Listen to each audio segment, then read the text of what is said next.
الفاتحة. أعوذ بالله من الشيطان الرجيم. بسم الله الرحمن الرحيم. الحمد لله رب العالمين الرحمن الرحيم مالك يوم الدين إياك نعبد وإياك نستعين الصراط المستقيم صراط الذين أنعمت عليهم غير المغضوب عليهم ولا الضالين آمين. Assalamualaikum warahmatullahi ta'ala wabarakatuh. Bismillah walhamdulillah wassalatu wassalamu ala rasulillah. Subhanaka la ilma lana illa ma 'allamtana innaka antal alimul hakim.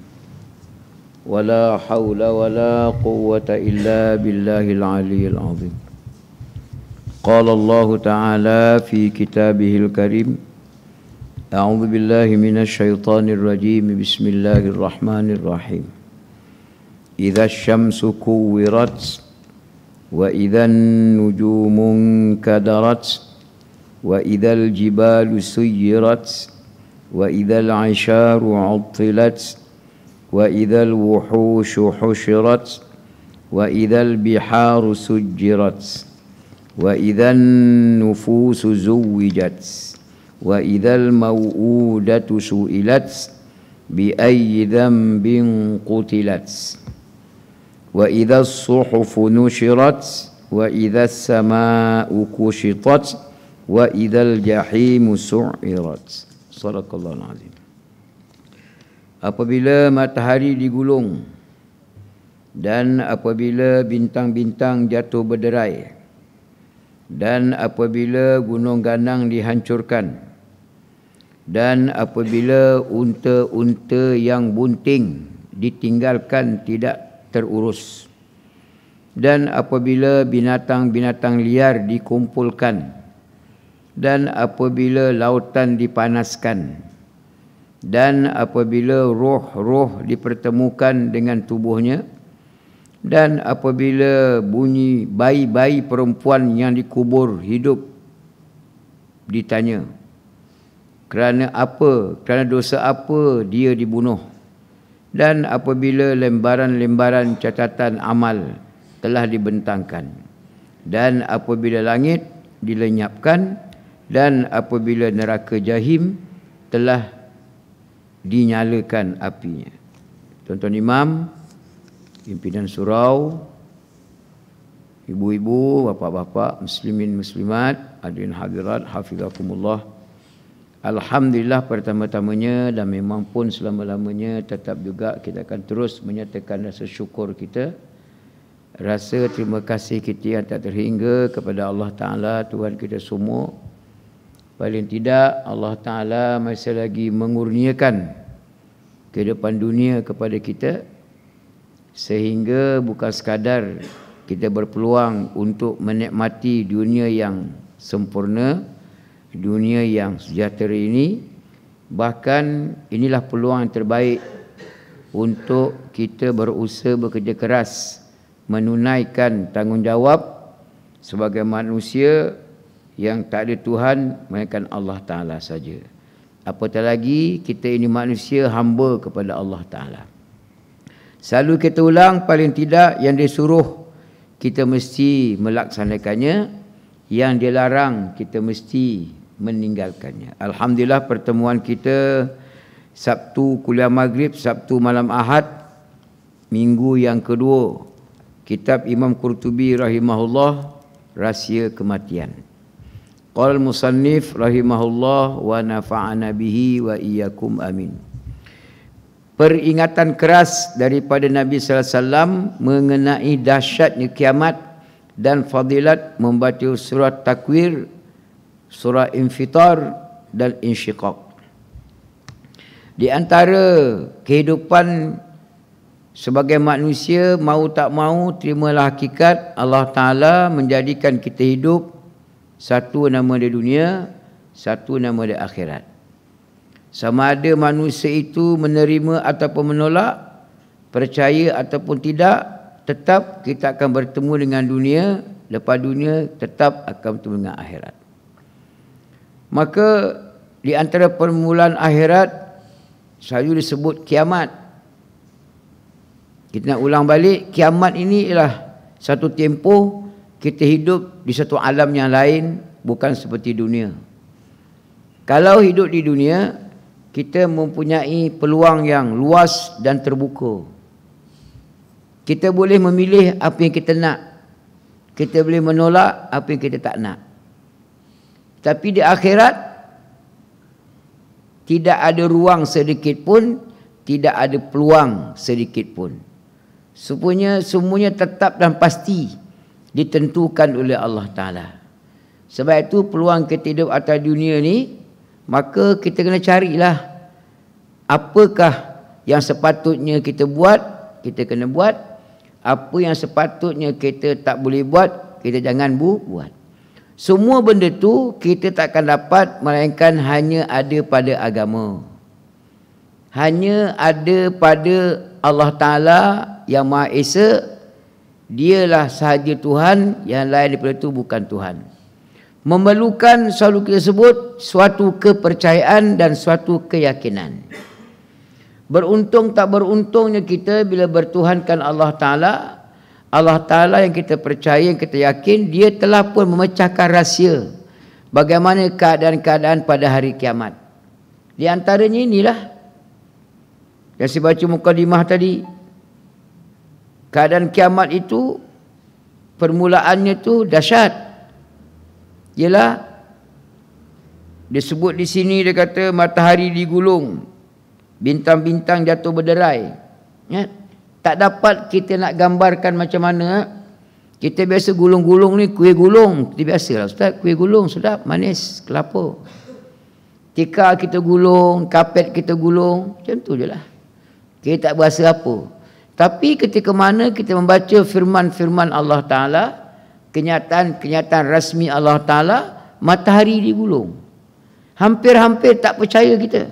Macam mana Ustaz matahari digulung? Kita yang percaya kepada Allah Ta'ala ni, Allah Ta'ala ni dia yang buat matahari. Jadi dia nak gulung ke, nak lempar ke, dia nak campak ke, suka hati dia lah. Dia yang buat. Kalau ikut kepala kita memang tak terfikir. Kita nak boleh gulung tikar, kita solat tu pun ini kita bentang sejadah pasal kita buat pada rumah. Kita bolehlah lipat elok, kita balik lah. Cuma kalau sejadah surau, mana ada kita lipat, duk sepah situ. Ini nasib baik kita tempat main berkapet, terbentang kan. Cuma kalau buat letak sejadah dekat luar, masing-masing masuk bawa sejadah satu seorang. Cuma tengok kalau balik orang, duk bersepah situ rantai. Jadi itu kita rata-rata. Bila dia kata dia akan gulung, siapa yang gulung? Allah Ta'ala. Kita akan baca nanti apa yang masukkan gulung-gulung, matahari gulung kan. Yang lain disebut idza sama'un fatarat wa idzal kawakibun tatharat wa idzal jibalu fujirat wa idzal quburu bu'thirat wa alimat nafsum ma qaddamat wa akharat ya ayyuhal insanu ma gharraka bi rabbikal karim. Apabila langit terbelah, apabila bintang-bintang jatuh berselerakan, dan apabila lautan dijadikan meluap, dan apabila kubur-kubur dibongkar, maka setiap jiwa akan mengetahui apa yang telah dikerjakan dan apa yang telah dilalaikannya. Wahai manusia, apakah yang telah memperdayakan kamu berbuat derhaka terhadap Tuhan kamu yang Maha Pemurah? Allah Ta'ala ni, ialah dia Tuhan, mesti dia hebat kan.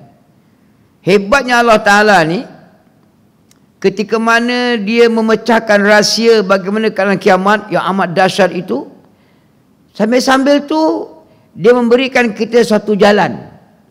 Dia menawarkan kita suatu usaha dan ikhtiar macam mana kita nak menghadapi keadaan yang kelang kabut tu. Kita ni kadang-kadang bila kita duduk depan tengok TV, tiba-tiba dengar pecah gelas pecah cawan di dapur, kelang kabut kita.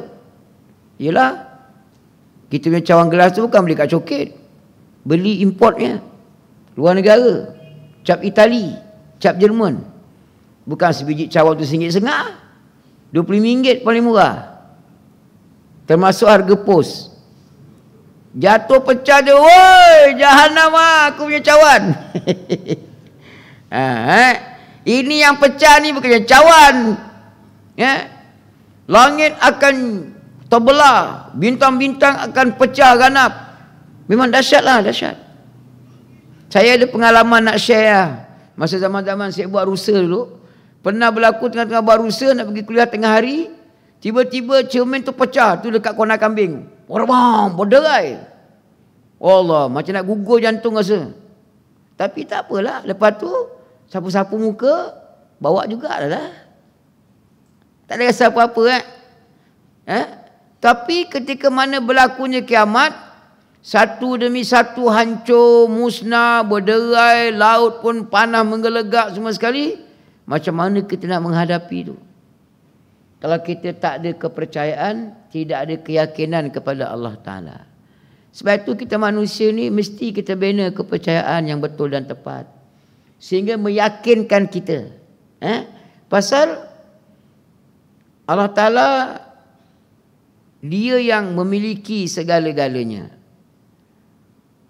Oleh kerana Dia memiliki segala-galanya, maka mau tak mau, apa yang kita nak, apa yang kita tak nak, kita kena tanya sepatah dengan Allah Ta'ala lah. Kita kena minta dengan Allah Ta'ala lah. Tak salah nak makan minta dengan mak. Tak salah nak kerja minta dengan bos.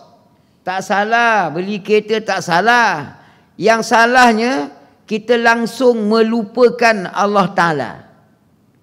Yang melampaunya sehingga kita mengenepikan, tidak mengambil kira apa yang kita nak buat, apa yang kita tak nak buat itu tak ambil kira. Kita tak timbang Allah Ta'ala bagi ke tak bagi, Allah Ta'ala suka ke tak suka, Allah Ta'ala redha ke tidak. Itu je persoalannya. Itu je persoalannya. Tuan-tuan, kalau kita baca surah Insan, ayat berapa muka surat sini, muka surat sini. Innama nut'imukum liwajhillah la nuridu minkum illa apa? Dah sampai belum? Sampai dah? Jadi gambaran bagaimana Allah telah menyebut manusia ni, kan sebelum-sebelum tu kan innal abrara yashrabuna min ka'sin kana mizajuha kafura kan.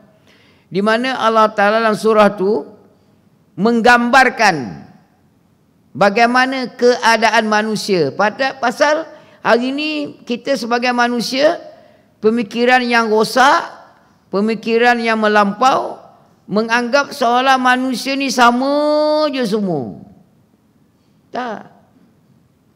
Dalam surah Insan itu disebut ada yang manusia yang baik, ada manusia yang jahat. Kalau kita baca Quran, saya nak ulang balik, saya pernah sebut dah itu. Quran 30 juzuk, 114 surah itu, ada satu surah nama dia Suratul Mu'minun, orang yang beriman. Ada satu surah nama dia Suratul Kafirun, orang yang kafir. Di antara kedua beriman dan kafir itu orang tengah-tengah. Saya tak berpihak mana-mana Ustaz, saya atas pagar. Al-munafikun, orang yang munafik. Jadi ketika mana Allah Ta'ala yang menjadikan kita manusia, yang menjadikan kehidupan manusia itu, maka Allah Ta'ala menggambarkan manusia itu macam itulah. Jadi gambaran-gambaran yang diberikan oleh Allah Ta'ala itu bukan persepsi, itu bukan propaganda, itu yang realiti, yang fakta, bukan auta. Jadi ketika mana kita menyatakan benda tu, bukan kita menyebut supaya engkau kafir, engkau munafik. Bukan itu kerja kita. Allah Ta'ala menyebut benda tu supaya kita manusia ni memikirkan tentang kehidupannya, nak jadi orang beriman ke tidak, nak jadi orang kafir ke ataupun munafik. Di antaranya lah. Pasal kehidupan atas dunia yang luas macam ni diberikan ruang dan peluang oleh Allah Ta'ala untuk kita menentukan apa yang kita buat atas dunia akan memberikan kesan yang amat dahsyat di akhirat. Hari ni kita tengok matahari, sehari dua ni tak hujan lah. Panas terik. Bulan kita tengok cerah, bintang-bintang berkelip, siang, malam, angin sepoi-sepoi basah, hujan rintik-rintik, hari tu hujan lebat. Tapi gambaran kiamat tidak macam tu. Tidak macam tu. Kita bila tengok rakaman-rakaman video di YouTube,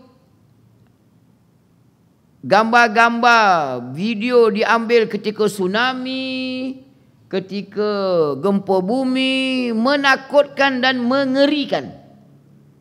Itu baru kejadian yang berlaku di dunia, yang macam mana pun berlakunya tsunami, sehari, 2 hari, lepas tu tak ada dah. Walau macam mana pun berlaku banjir, naik sampai ke atap, lepas 3 hari, surut. Walaupun air tu bertakung, dia tak mengalir, tapi lama-lama surut. Tapi bila hari kiamat, tuan-tuan bayang, matahari tidak digulung. Cuba bayang. Matahari digulung. Macam mana digulung, Ustaz? Itu pandai Allah Ta'ala lah. Dia yang buat matahari, suka hati dia lah nak gulung macam mana. Langit dibelah. Kita bila atap bocor, kelang kabut dah kita. Jangan kau. Korang kena air jadi... takut jadi wiring rosak lah, gitulah, ginilah, short lah, apalah semua, kan terbakar kan. Kita bimbang lah, risau dah. Ini langit terbelah, bintang-bintang akan berguguran. Kita nampak kecil pasal jauh, tapi kalau kita tanya pengkaji bintang, bulan bintang, ada bintang ni dia besar. Ada yang lebih besar daripada bumi pun ada. Macam mana kalau dia gugur? Siling ni, cuba bayang siling ni kalau dia gugur macam mana? Agak-agak kita ni mati syahid ke mati sakit? Ini bukan langit tau. Ini baru langit-langit Ini bukan langit. Ini bukan langit-langit. Cuba yang kalau dia runtuh. Bolehlah lari ngelak kan. Pakai tepi keledar. Boleh lah. Tapi langit runtuh. Jadi benda-benda macam ni, kita mesti tahu sehingga menjadi kepercayaan dan keyakinan. Sebab itu kehidupan akan terkesan. Dengan kepercayaan, dengan keyakinan yang betul dan tepat, akan memberikan kesan sehingga membentuk kehidupan di dunia lagi. Kalau kita baca sini dia kata, saya menyatakan bahawa ketiga surah tersebut khusus membincangkan soal peristiwa hari kiamat. Kerana dalam surah ini dinyatakan mengenai terbelahnya langit, digulungnya matahari, hancurnya bulan dan bintang serta kedahsyatan lain yang akan berlaku pada hari kiamat. Ketiga surah ini juga menjelaskan mengenai keluarnya seluruh makhluk dari dalam kubur menuju ke penjara neraka atau mahligai istana syurga setelah catatan amal diserahkan dan setiap mereka membaca buku catatan amalnya. Ada yang mengambil buku catatan amalnya dengan tangan, ada yang mengambil dengan tangan kiri, bahkan ada yang mengambil dari arah belakang mereka. Jadi ketika mana Allah Ta'ala menyatakan dengan penuh kepastian, tetapi itulah kita kata, ketika mana kita gagal untuk menerima tawaran yang dibuat oleh Allah Ta'ala, agama yang solid dan komplit itu, maka yang rugi siapa? Allah Ta'ala tak rugi. Kita dah ingat bila matahari itu digulung ke musnah alam, Allah Ta'ala ni rugi? Tak. Allah Ta'ala rugi. Sesen pun dia tak rugi. Cuba kita tengok. Yusabbihu lillahi ma fis samawati wa ma fil ardil malikil qudusil azizil hakim. Surah apa? Surah apa? Surah Jumaat lah. Tak sampai lagi ya? Sampai lagi. Surah pendek-pendek. Surah Jumaat. Yusabbihu lillahi ma fis samawati wa ma fil ardil malikil qudusil azizil hakim. Bertasbih, memuji, memuja, mengagung-agungkan Allah Ta'ala. Segala yang di langit, segala yang di bumi. Kenapa? Semuanya pakat-pakat memuji, memuja, membesar-besar, mengagung-agungkan Allah Ta'ala dengan penuh kepercayaan dan keyakinan. Pasal Allah Ta'ala ni Al-Malik. Malik, dia raja segala raja, berkerajaan. Ayapin kalau ada kerajaan pun kerja langit je. Itu pun tak pasti entah entah tidak. Tetap pendakwaan je, kena berang. Sembang je dah. Allah Ta'ala, kerajaan dia di langit, di bumi, semua dia punya. Allah Ta'ala ada kerajaan, dia tak perlu masuk pilihan raya. Tak payah, dia tak perlukan pengundi untuk menyokong dia, tak payah. Tak payah kempen-kempen penat-penat. Sampai menipu semua sekali, tak payah. Habis semua pengundi rakyat kena skamer semua. Allah Ta'ala tak payah skamer. Allah Ta'ala bukan skamer tahu. Manusia memang skamer. Bukan sekadar bini dia di skamernya, dengan rakyat semua di skamernya.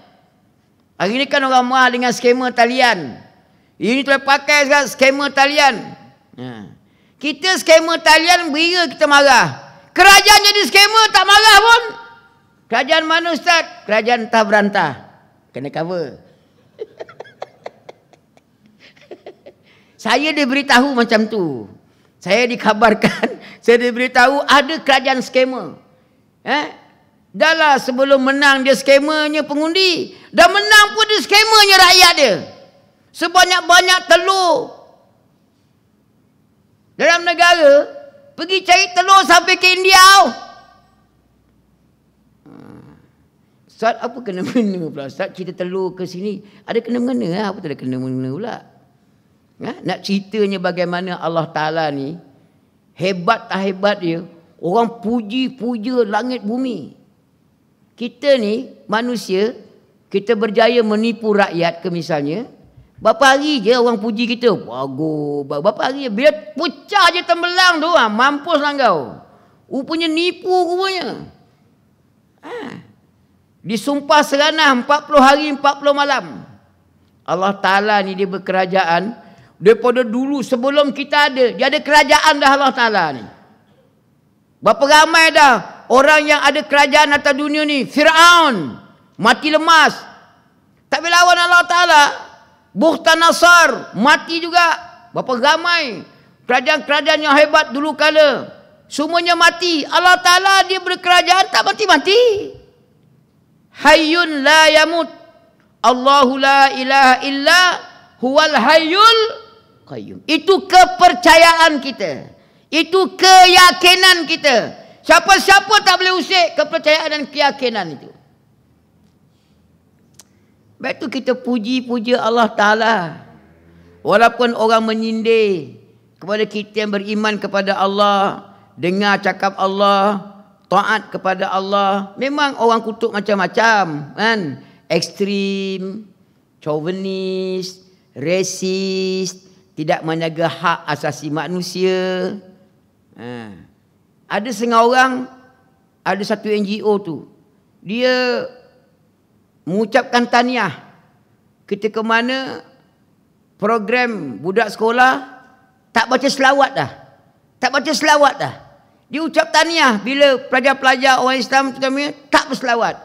bab selawat ni, orang bukan Islam tak selawat, orang Islam je. Dia boleh ucap tahniah, tak dibuat lagi program anak orang Islam untuk berselawat. Tu dia punya dengkel tak dengkel, cetek tak cetek pemikiran dia. Dia tak merasakan keagungan Allah Ta'ala. Allah Ta'ala ni kerajaan. Allah Ta'ala ni kerajaan, saya sebut tadi sebelum kita ada, dia ada dah kerajaan. Sampai hari ni tak jatuh-jatuh kerajaan Allah Ta'ala ni. Kita ni ada kerajaan, kadang-kadang tak sempat sepenggal. 22 bulan, telungkup. Ini silap-silap ni mau sebelum raya ni telungkup ni.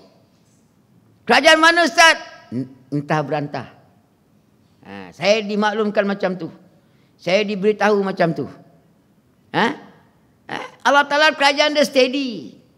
Walaupun orang memanipulasi, walaupun orang bina persepsi, bermacam-macam fitnah dilemparkan, tapi Allah Ta'ala tetap macam tu. Yuriduna liyutfi'u nurallahi biafwahihim wallahu mutimmu nuri. Betul? Betul tak? Ada tinggal tak ada? Mereka nak sangat untuk memadam, melenyap, menghapuskan agama Allah Ta'ala ni dengan mulut dia. Dia ingin menutup agama dengan mulut kenyataan dia. Bila kata Pak Lebay di Kedah, Puak-puak walaon menutup kedai judi. Siapakah orang yang pertama sekali menghalang supaya ditutup kedai judi? Token judi. Memang token judi dia komplain, dah tak ada pendapatan. Ada 3 negeri yang beriman. Akan datang ni coming soon Perlis. Mereka bersedia. Telah pun 3 negeri yang beriman ini, iaitu Kedah, Kelantan, Terengganu telah berjaya menutup kedai judi. Habis negeri lain tak beriman ke Ustaz? Wallahualam, malah sebut dah.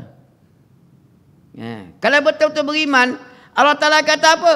Rijsun min amali syaitan. Judi dengan arak ni kerja setan, bukan kerja kita manusia. Buat apa kita manusia buat kerja setan? Buat apa kita ni manusia dengan setan tak sama tahu. Lain, kita manusia lain, setan lain. Ketika mana setan menjadikan amalan dia berjudi tu, minum arak, sepatutnya kita tak adalah seia sekata dengan syaitan. Tapi pasal kita tak nak percaya dengan kenyataan rasmi Allah Ta'ala, kita boleh percaya dengan kenyataan rasmi syaitan. Syaitan memanglah dia bakal ahli neraka. Takkan kita yang beriman pada Allah Ta'ala nak dengar cakap syaitan? Antara pandangan Allah Ta'ala, pandangan agama, dengan pandangan yang tidak Allah Ta'ala, tidak agama syaitan, takkan kita yang beriman nak ambil pandangan yang tidak selari dengan kehendak Allah Ta'ala? Di mana kepercayaan kita? Di mana keyakinan kita? Hari ini kan macam tu. Ketika mana dirosakkan pemikiran yang bersih, pemikiran yang baik, pemikiran yang beragama, mengira-ngira apa benda pun dosa ke pahala, mengira-ngira apa benda pun. Tadi saya bacakan, innama nut'imukum liwajhillah, apa? Innama nut'imukum, kuatlah sikit terdengar. Kenapa diberi makan kepada anak yatim, kepada orang miskin, kepada asira, orang-orang yang ditawan? Pasal bukan sebab apa, bukan pasal nak pancing undi, bukan pasal nak tarik perhatian, pasal nak menarik perhatian Allah Ta'ala. Liwajhillah. Kita suami, ketika mana kita menghabiskan tenaga kita, wang ringgit kita, harta kita untuk kita menyempurnakan kehidupan anak isteri, untuk apa tu? Liwajhillah. Untuk mendapatkan sesuatu, biar Allah Ta'ala pandang kita, biar Allah Ta'ala redha dengan kita. Itu je tujuan dia. Tak kisahlah kita jadi bapa ke, kita jadi ketua jabatan ke, ketua kampung ke, jadi kerajaan ke, apa tujuan? Apa tujuan kita membantu mangsa-mangsa banjir? Tak ada tujuan apa-apa pun. Sebagai suatu liwajihillah, untuk mendapatkan suatu perhatian daripada Allah Ta'ala. Bukan pasal nak pancing undi. Oleh kerana engkau itu sokong aku kan, aku tolong lah. Engkau itu tak sokong aku kan, tak pangkah aku kan, engkau carilah siapa yang pangkah engkau, aku malah tolong kau. Ini contohlah contoh. Menjadi sebuah kerajaan, tanggungjawab dia berat tak berat. Macam mak bapak lah yang ada anak-anak. Kena pastikan anak-anak ni makan cukup ke tidak. Kena pastikan anak-anak ni pakai dia macam mana. Tempat tinggal dia, tidur, bangun dia. Kawan-kawan dengan siapa. Pendidikan dia. Kita mak bapak bertanggungjawab. Kita tak dandan nak didik anak-anak. Kita sibuk kerja kan. Jadi anak-anak siapa nak didik? Kita carilah tempat-tempat yang kita merasakan tempat tu mampu untuk mendidik anak-anak ni. Paling tidak anak-anak ni dia tahu dosa pahala. Paling tidak anak-anak ni dia tahu apa itu penghormatan. Apa itu ketaatan dan kepatuhan. Apa itu tanggungjawab sebagai anak. Apa tanggungjawab sebagai mak ayah. Apakah yang patut dia buat. Apakah yang tak patut dia buat. Itu tanggungjawab. Macam kerajaan lah. Kerajaan bertanggungjawab untuk memastikan rakyat ni cukup makan, cukup pakai, cukup tempat tinggal, setakat yang dia mampu. Kalau ketua kerajaan, kereta dia sebelum jadi Perdana Menteri pun dah 500,000 lebih. Jadi Perdana Menteri memanglah dia tak nak pakai kereta-kereta mewah. Pasal dia ada kereta mewah dah. Memang tu ada kereta mewah. Tapi naik helikopter, naik jet peribadi. Tak salah benda tu, tak salah. Kalau kita menggunakan setakat yang diperuntukkan. Tapi kalau kita menggunakan setakat yang diperuntukkan, tetapi untuk menjaga rakyat kita abaikan, tak betul lah. Tak betul. Sebab itu bila mana kita berjaya mempercayai, kita berjaya meyakini Allah Ta'ala, maka kesempatan hidup inilah kesempatan terbaik untuk kita pastikan kehidupan ini benar-benar berada di landasan, di bawah pertimbangan, di bawah ukuran Allah Ta'ala. Tak adalah agama itulah. Yang kita bincang soal kiamat ni kan, agama yang cerita ni. Agama yang cerita. Para alim ulama yang mengulas cerita tentang kiamat ni, Allah turunkan ke Nabi.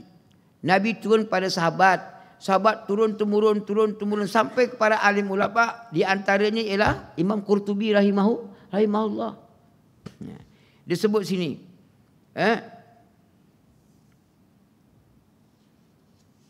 Idza sama'un syaqqat, idza sama'un fatarat, wa yauma tashaqqaqu as-sama'u bil ghamam wa nuzzilal malaikatu tanzila. Apabila langit terbelah, apabila langit terbelah.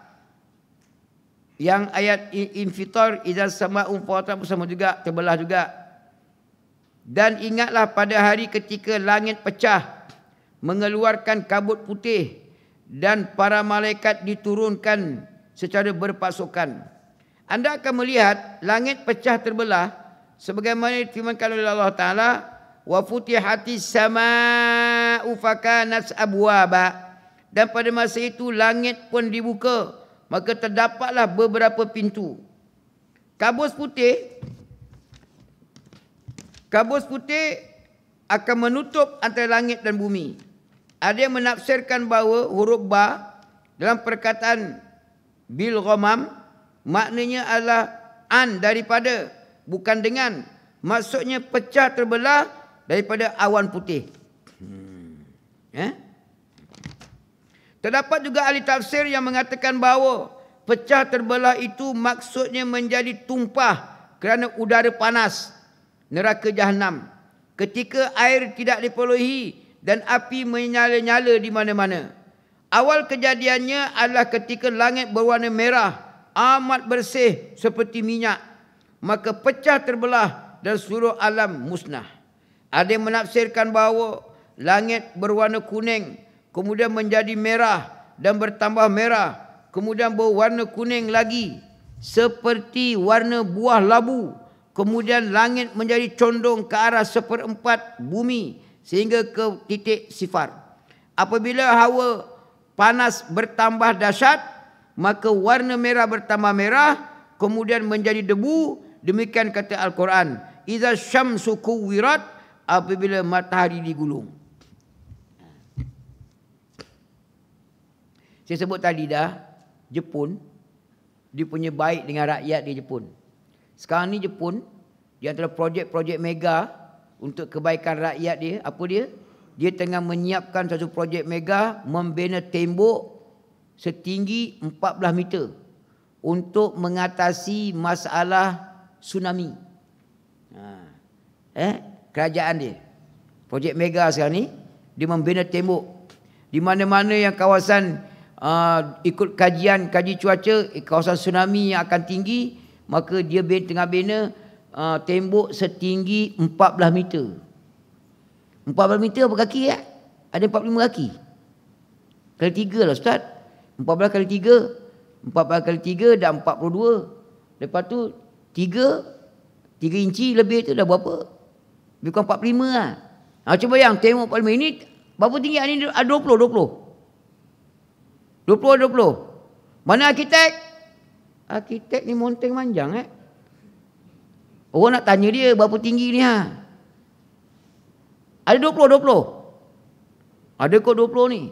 Ni pun 20. Sekali ganda lagi 40. Kerajaan nak tolong rakyat. Pasal biasa tsunami tinggi, kemusnahan, hilang nyawa, hilang harta benda, kerugian yang tinggi. Jadi kerajaan buatlah tembok. Itu pun ada rakyat yang tak setuju. Dia kata kalau buat tembok 40 kaki dah macam penjara dia kata. Kami tak nak penjara. Kami nak macam biasa je, biarlah tsunami lah. Ada bantahan juga rupanya. Yelah tuan-tuan bayang 40 kaki memang macam penjara lah rupa. Dulu tsunami di Jepun memang dia standby dah. Tembok setinggi 6 meter. Dia buat tembok 6 meter. Tiba-tiba tsunami datang 10 meter. Memang melimpah lah. Jepun ni hebat-hebat tuan-tuan. Oleh kerana negara dia biasa dengan gempa bumi, maka arkitek-arkitek semua kalau bina rumah, semua operasi bina dia tu untuk menghadapi gempa. Dia akan buat binaan tu, struktur bangunan tu, struktur yang kuat, boleh mengatasi masalah gempa bumi. Berapa skala rektar? 5 skala rektar. Maka dia akan bina lah bangunan yang boleh atasi masalah gegaran 5 skala rektar. Jepun, hebat tak hebat? Bagi kita, kalau ada kemampuan, sila buatlah. Tapi yang lebih utama, kita ke mana kita beriman dengan Allah Ta'ala, maka Allah telah menyebut kiamat lagi dahsyat daripada tu. Tak tertembok. Tuan-tuan hari tu kan di Batang Kali, ya, di Ulu Yam kan berlaku tanah runtuh. Tanah runtuh tu sebenarnya sebelum tu ada dah tanah runtuh, tapi tak meragut nyawa orang. Mungkin dia meragut nyawa babi lah kot. Nyawa babi, nyawa monyet, dia tak kisahlah kan. Tapi ketika ni meragut nyawa orang. Orang kata, Ustaz ini mungkin kejadian fenomena alam Ustaz. Mungkin tanah tu lembut, hujan banyak, jadi ada aliran air, berlaku gelongsor. Tak apalah, itu okeylah. Cuma tak pernah kita fikir bahawa marinya bala tu, itu satu ujian daripada Allah Ta'ala. Apa ujian dia? Kan dekat puncak tu ada pusat judi paling besar di Asia, nama dia Genting Highland. Ada pusat judi. Pusat judi tu yang tertinggi di Malaysia, Genting Highland tu. Kita ada menara masjid 4 menara, 3 menara, 1 menara, paling tinggi pun semua berada di bawah Genting Highland pusat judi tu. Lagi tinggi menara judi daripada menara masjid. Judi ni satu benda yang mencilakakan. Kan saya pernah sebut dulu, Nabi kata ijtanibu sab'a mubiqat. Nabi kata kamu kena jauhkan diri kamu daripada 7 perkara yang membinasakan. Di antaranya ialah arak dan judi. Judi itu membinasakan. Minum tu merosakkan. Jadi di atas kepercayaan keyakinan itu, kita mesti perjelaskan kepada masyarakat. Pasal kita takkan dapat lagi daripada ada masyarakat sebahagiannya boleh menerima, tapi ada sebagian masyarakat tak boleh terima. Yang boleh menerima, alhamdulillah lah. Yang tak boleh terima, kita mesti meyakinkan mereka. Kita Islam mesti meyakinkan mereka bahawa judi arak tu itu bukan benda yang baik, benda yang buruk.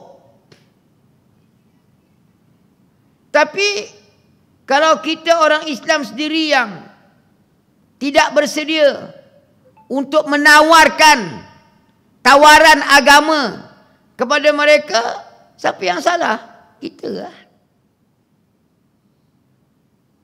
Orang Islam sebahagiannya, dia tuan-tuan, perkara-perkara kehidupan atas dunia ni, nak tak nak, kalau kita nak reverse balik, ada benda yang disuruh, ada benda yang dilarang, satu. Dan perkara-perkara kehidupan yang disusun oleh agama ni, ada benda yang kita secara individu boleh melaksanakan atau menjauhkan. Tetapi ada perkara-perkara yang tidak boleh kita laksanakan, melainkan mesti dengan kuasa. Ada perkara-perkara yang dilarang, tak boleh kita larang melainkan dengan kuasa. Hari ini sebahagian masyarakat setelah mana ditembak, dibom, dirosak dengan jarum yang beracun akal pemikiran orang Islam, terutamanya orang bukan Islam umumnya, maka orang macam tak berminat dengan agama ni. Terutamanya kuasa politik, terutamanya takut untuk diberikan kuasa kepada Islam untuk mengurus masyarakat. Kalau sekolah agama kita boleh terima, tadika Islam kita terima, universiti Islam kita terima, bank Islam terima sebahagiannya. Tapi sebut politik, kekuasaan, payah orang nak terima. Payah. Pasal apa? Dia gagal untuk mempercayai. Dia gagal untuk meyakinkan diri dia bahawa agama itulah satu-satunya yang paling layak untuk menguruskan masyarakat yang berbilang bangsa, yang berbilang budaya. Ada satu subjek di surau-surau sekarang terkenal dengan nama tadabbur. Maknanya Quran tu ditadabbur. Tapi ada sebahagian tadabbur itu yang boleh disebut, ada sebahagian yang tak boleh disebut. Mana tak sempurna. Macam kita lihat, macam saya ambil contoh paling mudah lah. Kita ni tak suka penipuan-penipuan. Mana ada seorang isteri, dia paling benci kalau suami dia menipu. Seorang bapa paling benci kalau anak dia menipu. Kita ni walau berkawan, bila kawan tu menipu, menyampah kita. Terutama sekarang ni skamer. Tapi skamer sebut tadi dah berleluasa, telah berjaya mendominasi masyarakat. Sampai kerajaan berkuasa pun sama juga scam. Nipu juga. Orang tanya kerajaan mana Ustaz? Kerajaan tak berantah. Saya diberitahu, dimaklumkan macam tu kerajaan telah berantah tu. Dia scammer. Dia tipunya pengundi, dah menang pun dia tipunya rakyat. Penipuan. Kalau mengikut kepercayaan, agama mengajar, mana boleh nipu? Mana boleh nipu? Ada ustaz tipu sunat. Mana ada tipu sunat? Tak ada tipu sunat. Tapi kita ada tipu sunat. Kalau tak tipu ustaz, tak cari makan ustaz. Orang meniaga kalau tak nipu, mana nak kaya? Bila nak kaya ustaz kalau tak nipu? Dia lebih percaya penipuan yang dilarang oleh Allah Ta'ala daripada kejujuran yang diminta oleh Allah Ta'ala. Allah Ta'ala tak bagi nipu. Seorang suami ketika mana dia menguruskan rumah tangga dia, isteri percaya. Tetapi ketika mana seorang suami sudah mula menipu, sikit demi sedikit nanti isteri akan kehilangan kepercayaan. Adik-adik belajar kan? Adik-adik menipu. Sekali, dua kali. Lama-lama ustaz tak percaya dah. Sekali, dua kali. Lama-lama ustaz tak percaya dah. Walaupun kali kelima, keenam tu betul-betul. Tak percaya dah pasal kita biasa menipu. Orang tua-tua kata apa? Buat menipu-menipu ni. Selalu kita sebut, selalu kita ulang. Siakap sinohong, gelama ikan duri. Pandai cakap bohong, lama-lama mencuri. Kenapa berlaku kecurian di asrama? Asal punca dia suka menipu lah. Kalau dia tak rajin menipu, dia jujur, dia takkan mencuri. Dia rasa lapar, nak makan. Berapa nak curi, minta je lah. Mat, lapar lah Mat. Minta sikit boleh? Sikit je aku nak, minta. Mat tak bagi, minta dengan Mamut pula. Amat tak bagi, minta dengan Mamut. Mamut tak bagi, minta dengan Mamit. Minta lah, minta. Apa salahnya minta? Minta bukannya berdosa, yang berdosa tu mencuri. Dia jujur. Tapi oleh kerana penipuan itu sudah menguasai pemikiran, sehingga kalau tak menipu satu hari tak boleh duduk. Nanti dia rasa demam kalau tak menipu. Lepas dia menipu, baru lega. Sampai tak retu lah. Sampai tak retu. Sebab itu bila kita berjaya meyakinkan diri kita Allah Ta'ala itu Tuhan, Allah Ta'ala akan perjelaskan mana yang elok, mana yang tak elok. Elok tu jujur ke menipu?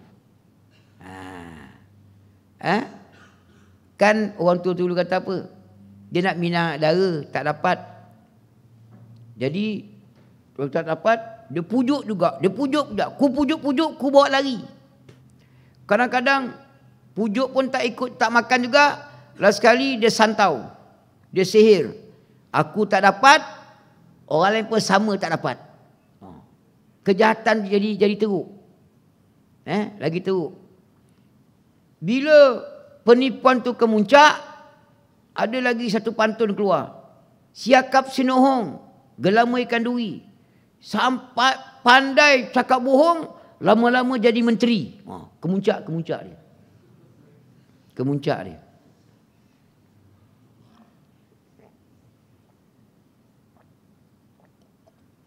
Dulu saya pernah sebut, ada satu seloka orang dulu lah. Injit semut, siapa sakit, naik atas.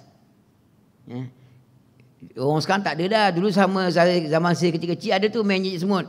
Injit semut, siapa sakit, naik atas. Injit semut sakit, naik atas. Sekarang dia lain. Sekarang ni, injit semut, siapa sakau, naik atas. Tahu sakau? Kalau tak sakau, tak naik atas. Dia tuan-tuan, benda-benda perkara ni, dia ada kemuncak. Kita ni hidup, apa sebenarnya kemuncak hidup? Karier lah Ustaz, tak ke kemuncak. Karier, kerjaya, tak.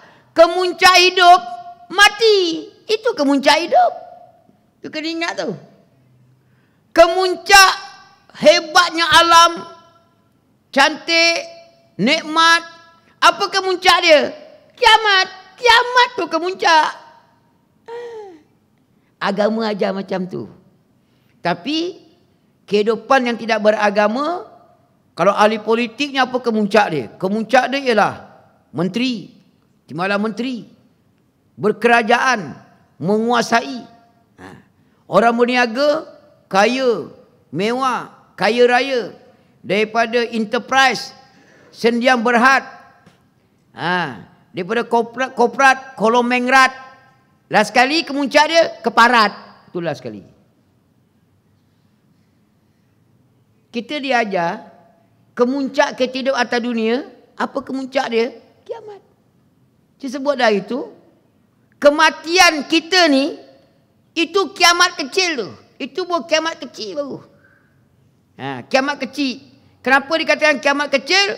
Pasal kita seorang je musnah. Orang tak musnah hari. Sebab itu, tuan kitab ni, dia bincang panjang juga ni. Disebut sini, Ibnu Abbas berkata, inkadarat, maksudnya adalah tagayyurat berubah. Kerana asal perkataan al-inkidar, berjatuhan, adalah kosong, rosak, sehingga jatuh ke dalam laut, kemudian berubah menjadi api ketika air laut telah mengering. Wa idzal jibalu suyirat, apabila gunung ganang dihancurkan. Wa tasirul jibalu sayra, dan gunung ganang berjalan berpindah-pindah. Maksudnya berpindah dari tempatnya yang keras membatu menjadi pudar, berubah perlahan menjadi pasir. Lalu berjalan seperti bulu yang berterbangan. Gunung ganang menjadi debu yang berterbangan dalam keadaan marah, sehingga menjadi awan seperti awan kosong tanpa dicampuri apapun. Menurut sebagian ahli tafsir, gunung ganang setelah musnah berubah menjadi bulu yang diperbuat daripada hawa panas neraka, seperti langit yang kerana hawa panas neraka yang menjadi cair perlahan bagaikan minyak.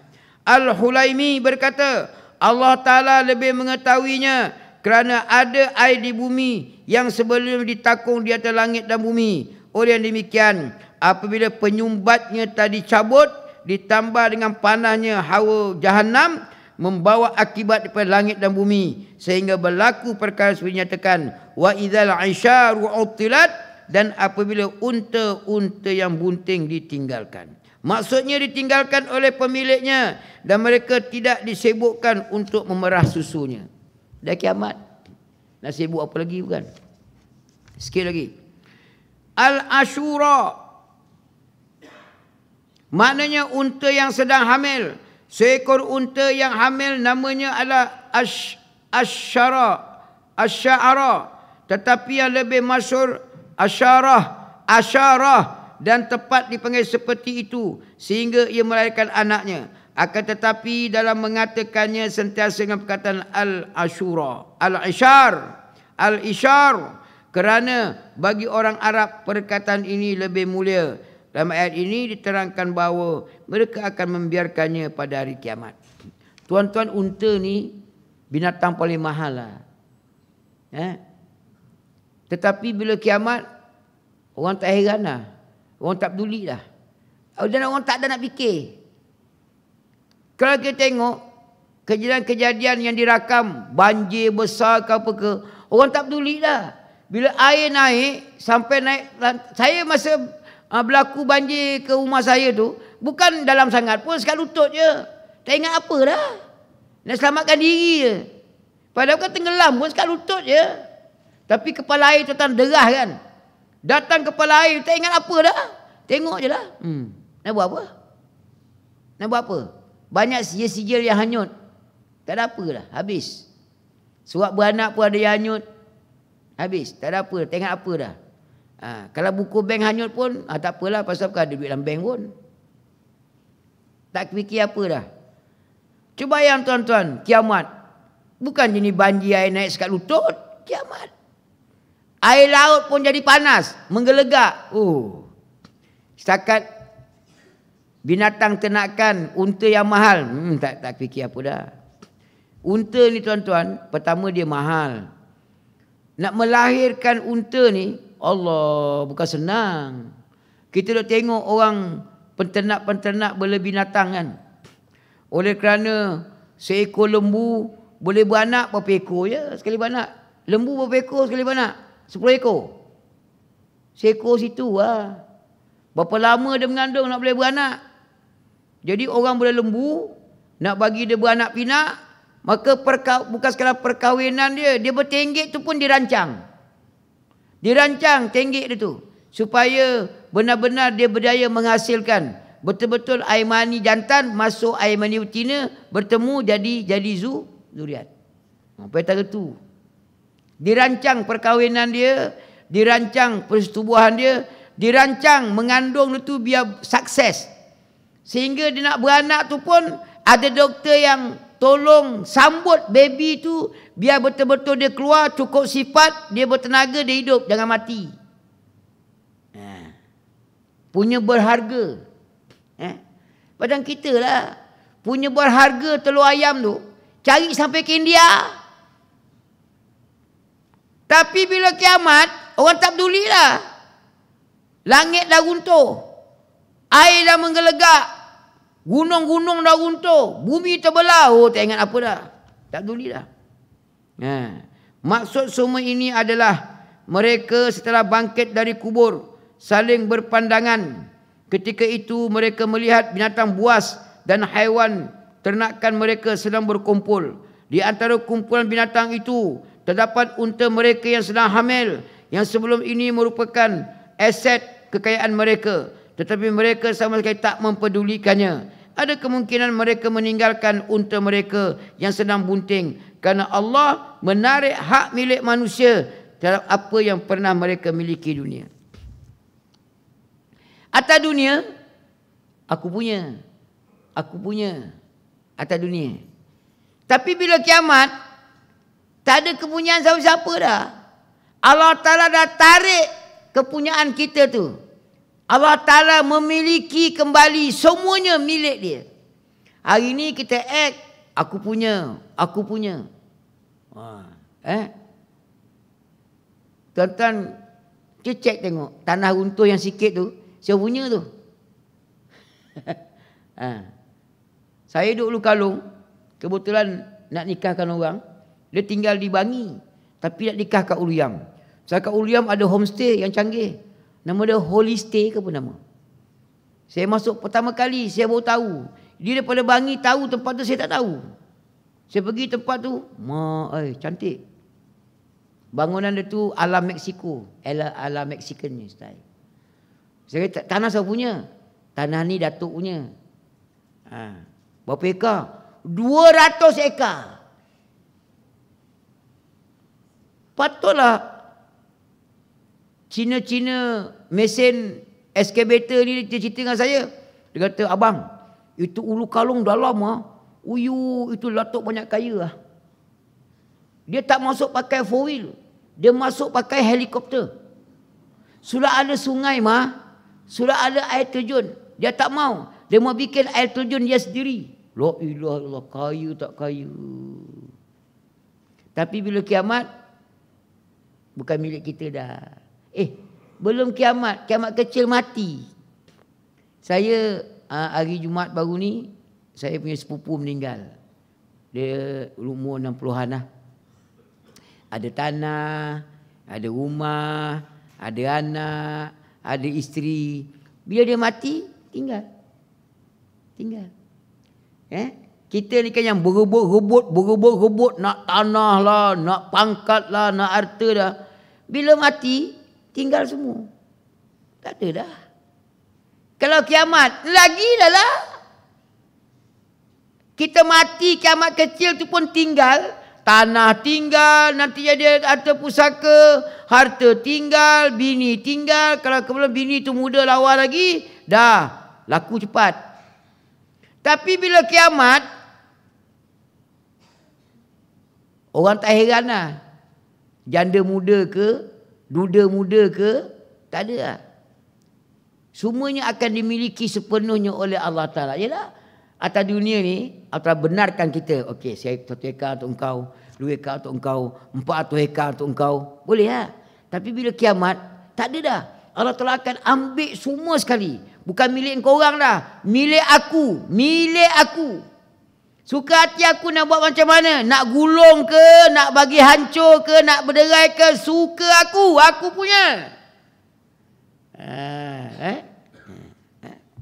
Sikit lagi. Ada yang mengatakan bahawa al-isyar maknanya as-sihir. Sehingga mengabaikan apa pun yang pernah dimilikinya. Seperti air yang disihir sehingga tak menitis. Ada kata makna dia sihir. Ada juga yang mengatakan bahawa al-isyar maknanya ad-diyar, iaitu rumah, meninggalkannya bermakna tak menghuninya, tertinggal gitu je lah. Ada juga yang berpendapat bahawa bumi yang pertaniannya subur ditinggalkan, yang maknanya tak bercucuk tanam, akan tetapi penggunaan perkataan seperti pada pendapat yang pertama lebih popular dan lebih banyak digunakan orang Arab. Wa idzal wuhushu husyirat, dan bila binatang-binatang liar dikumpulkan. Maksudnya disatukan atau dikumpulkan pada satu tempat. Wa idzal biharu sujirat, dan apabila lautan dipanaskan. Maksudnya dipanaskan sehingga menjadi lautan api. Wih.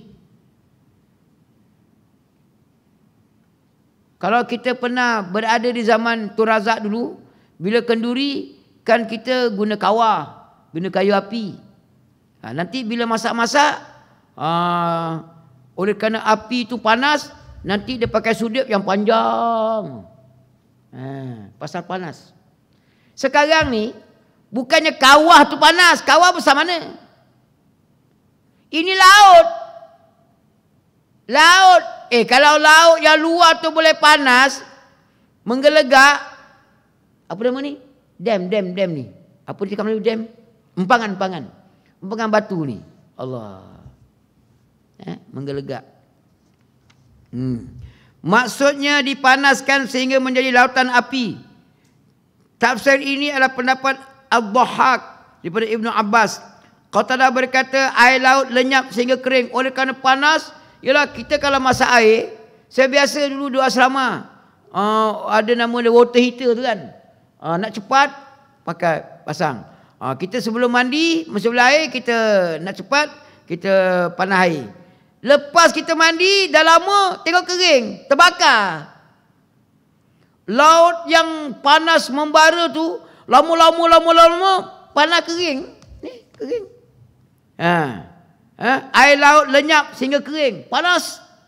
Al-Hasan dan Ad-Dhahhak berkata, air laut meluap.